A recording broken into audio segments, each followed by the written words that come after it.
Hi everybody, welcome back to the Spring Marathon Training Club. This is episode 3 and today we are going to be talking about how to fuel your long runs.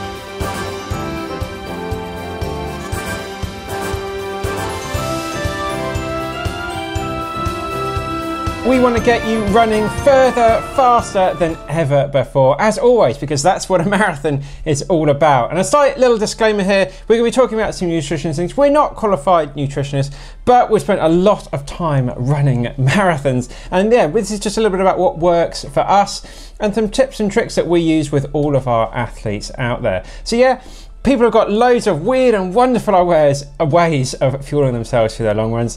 So yeah, let us know down below. What do you like to do? What are your best ways of getting yourself through your long runs? And we'll talk about some sort of general things as we go through this episode and some tips and tricks that might help you along your way. So without further ado, really excited for this one, guys. Sit back, relax, because we've got a great episode coming up.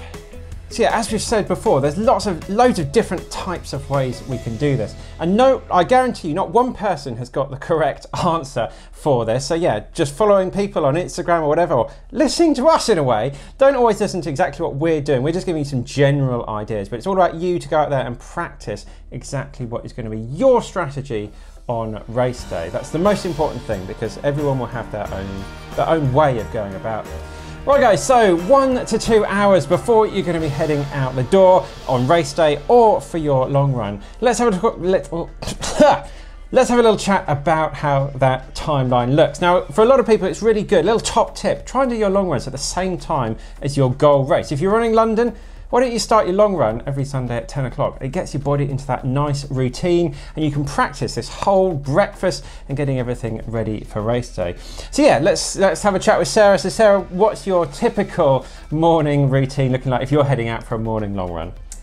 So for me, I would tend to get up about 8 o'clock or something, maybe a bit before, have a bagel with some jam on it or some peanut butter, a coffee, very important, and maybe a little bit of cereal, and then I'd wait maybe like 90 minutes to 2 hours. So quite a carbohydrate sort of focused breakfast. Yeah, lots of carbs. And a little bit of coffee to kind of kickstart, a little bit of caffeine to get you going. And what about anything like liquids and stuff?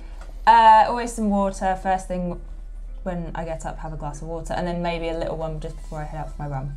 Cool. And yeah, some other things, like I'm a big fan of the bagel, as a lot of you longer time listeners will know. So I'll probably have a couple of bagels. On race day, I try and get 3 down, which is not easy, but I kind of stagger that about 3 hours, 2 hours, 1 hour before to go. But essentially, you're trying to take on a decent amount of food, and you've got to let it settle in your stomach. Now, if you're one of those runners, and I struggle with this a little bit, that can get a bit of a dicky tummy when you're out running. Try and have a look at sort of that low FODMAP, I think that's what it's called, type food. GI. Yeah, low GI stress sort of foods. We'll put a couple of ideas up on the screen. Yeah, because a lot of runners can get a little bit scared about needing to go to the loo in their run, which is quite a sort of, some people will laugh about, but it's quite a serious thing. So yeah, check that out if you're one of those people that can suffer with the runner's trots or the gingerbread men. Lots of different terms we can say this, but yeah, let's have a look at some other things we've got written down here. So like porridge, cereal, toast, bananas, overnight oats, granola can be a little bit sort of high fiber, so that's another one to sort of avoid high sort of fiber things, and some fruits and bananas and that sort of thing to get you going. But yeah, just practice.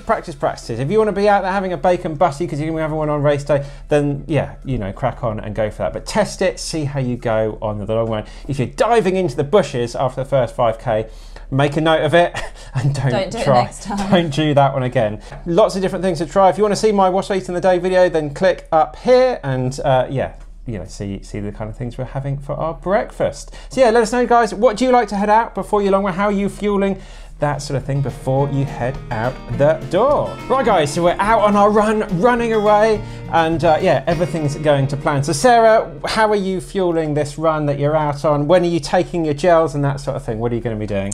So I like to take my gels every kind of 35 to 40 minutes or so, but I start after the first 35 minutes, so I don't wait until I'm tired after 2 hours. I'll start early. So if you know that you're going to be out for over 2 hours, really start thinking about getting your fuel in throughout the run and not leaving it too late. I think this is what some people, more amateur runners, really sort of suffer with, because they think, well, I can go out and run for an hour and a half, I'm all right, so then I'll start taking my gels. Or I'll take my gels when I get to halfway in the marathon. But that's too late, because we can't then take on enough to sort of replicate what we've been lost. The damage is done. The damage is done. So yeah, start early. We always recommend doing it by time, because it's just a little bit easier. You can set alerts up on your watch that will your watch will go crazy after every sort of 35-40 minutes or so. It'll say take a gel. So yeah, a little top tip there to put that into your watch, then you won't forget. So yeah, around about every 35-40 minutes, 45 minutes, something like that, be taking on. Right guys, so yeah, the easiest thing to do is to obviously carry some gels with us. So Sarah, what sort of gels do you like? What's in your hip flask? Probably. Yeah, should we start that one again? What's in your fuel belt, should we say, not hip flask. Pocket. Vodka as we go around. It might be going quite fast. Anyway, so Sarah, what are you having? So as Ben said, yeah, gels are probably the most convenient and efficient way to take on board energy. We both quite like Science and Sport, and we tend to recommend those gels to a few of our clients because they tend to be quite easy on the stomach for the general population, and you also don't need to take them with water, so they're isotonic. And there's loads of different flavours as well, so you can get a good variety throughout. And you can just buy them in any supermarket pretty much. You don't have to go to a specialist shop. Yeah, just good any price. Tesco's, whatever. But yeah, High Five gel is really good. Science and Sport. High Five, yeah, High Five. Yeah, we quite like High Five as well. Or as Sarah says, Science and Sport. Not a sponsor plug. This is going well, isn't it, guys? Yeah, and as a lot of people know, I really like the Morton gels. Again, you don't need to take them with water. Some of these really sickly gels, really sort of sweet, some of like the goo gels can be like that. You need to take them with water and things. So we just like gels that you can just whip out and get down your neck when you need to do it. You don't have to wait to the water station, that sort of thing. But maybe you don't like gels. You've tried lots of different things and they're just not working for you. So Sarah, what kind of things can people look to if they're not a fan of the gels? There's a few other different options. You can get your energy from drinks. So there's different drink mixes that you can get. We'll list a few up on the screen.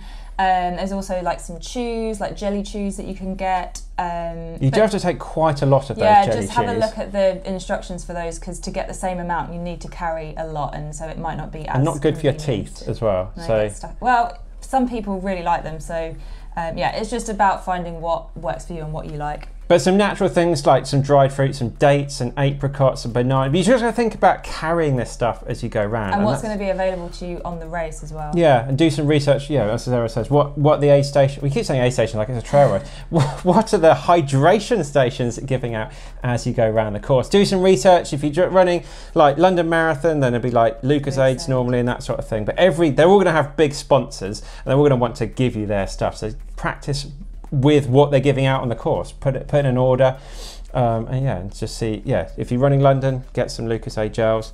Although they're changing it every year, so we still need to do our own research on what's happening in London. But yeah, try lots of different things. And as always, guys, let us know down in the comments what is working for you on the gel. Favorite gel. What works for you? When we come to doing our training, yeah, some little sort of tips and tricks. So what we quite like to do is when we've got, say we're doing a 30k long one, so we'll try and find like a 10k loop and do it 3 times. So we've got a little hydration station of our own at every 10k, so we can stop, get a quick glass of water or something, whatever it is, and take on some gels quickly. Where I train in Millwall Park, there's some bins as you go around. You can put bottles on top of the bins. Or hide them in bushes. Or hide them in bushes. It doesn't matter if you just need to stop for 30 seconds or so. It really doesn't make any difference just to take on board that nutrition as you go about your run. Or another nice thing that you can do is ask a family member or a friend to cycle alongside you, and then they can hand you some water or gels, and it's a nice way for them to be involved with your training as well. Right guys, so what about hydration? How are we going to go about this? So what we like to say basically is little and often works really well. So yeah, so if you're out on your training runs, really good you can have the option of taking a hydration vest, and then you can sip little bits of liquid or sports drinks as you go. And then on race day, yeah, like in London, there's 25, 26 odd water stations to go through. Just a little sip from whatever they're giving out, and then obviously dispose of whatever that is in the bin. And that sort of works really well than trying to do it sort of every like half an hour or so, have a load to drink, and that's not going to be very good for you. So yeah, little and often, drink to thirst. Don't be that person on the start line that's there downing pints and pints of liquid before you go. That's just going to end in disaster, and basically you need to go to the loo every sort of 5 minutes, which is never that easy during the start of a marathon. And yeah, it can be quite congested. But anyway, that's a whole other thing of going to the loo during the marathon. So yeah, weather. If it's going to be very, very hot, you want to be taking... if it's hot, you want to be taking some electrolytes just to replace the salt that you've lost in your sweat. And contrary to that, if it's very cold, your body's going to be working harder to keep you warm. So you might not feel like you want to drink, but it's still really important to take on water on board. Yeah, so just have that little and often, and if you're going to be taking some electrolytes, then you can get all sorts of powders and things. Or tablets. Tablets and things. So you can take that before you go on the start line, and that should be enough to kind of get you through that race day. So yeah, hopefully some nice cool weather. There's 10 or 11 degrees, we won't have to worry about that sort of thing at 2. Right guys, we've come in from our run, all sweaty, a little bit tired. Sarah, what are we going to be doing? So it's a good idea to have something to eat and drink within the first 30 minutes of coming in from your run. So something that has a good blend of, a good balance of protein and carbohydrates. So for a lot of us, me especially, we kind of reach for that protein sort of drink straight away.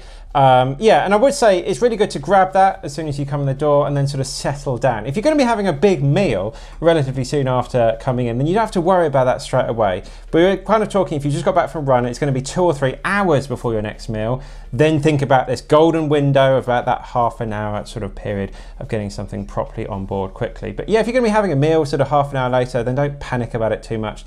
Yeah, it's all about getting some stuff on your board quickly if you're going to have a gap. So what sort of things are really good? Well, as we said, a shake, and I like to add a lot of fruit and things like blueberries, just look up antioxidant foods in Google, really, really good thing. So yeah, so your blueberries, I like to chuck those in everything. Chia seeds, really good to put those in your smoothie. Just get some protein powder in there, some milks. If you like dairy milk, chuck some dairy milk or some plant-based milks as well, really good. The old favorite, the really, really cheap one, if you're very sort of look after your pennies, then chocolate milk is really good. Your body will then start sort of repairing everything, all those muscles that are broken down a little bit, start rehydrating itself. Yeah, so that shake, it can be really, really good if used properly. But we'll do a whole new video on recovery later on in the series, so look out for that.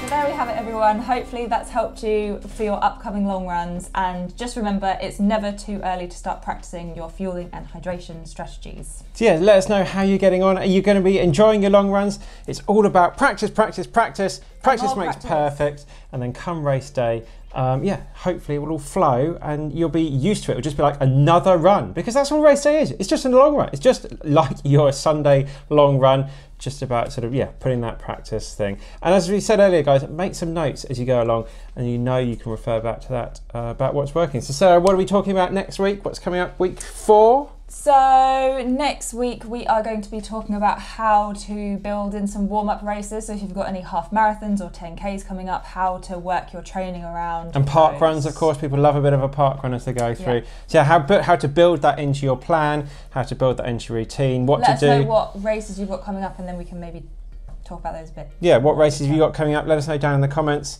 because yeah, if you've got a half marathon to do, but on that day you've actually got like a 32k or a 20-mile long run to do, what are you going to do? We'll cover that next week, and we'll also have a little chat about shoes. So things like race day shoe, recovery run shoe, or sort of like a nice sort of tempo speed work shoe, all these different things that you can buy out there, and what we recommend for different types of running. Or if you've just got one shoe, what are you going to buy? Yeah, so shoe chat as well, so tune in for that.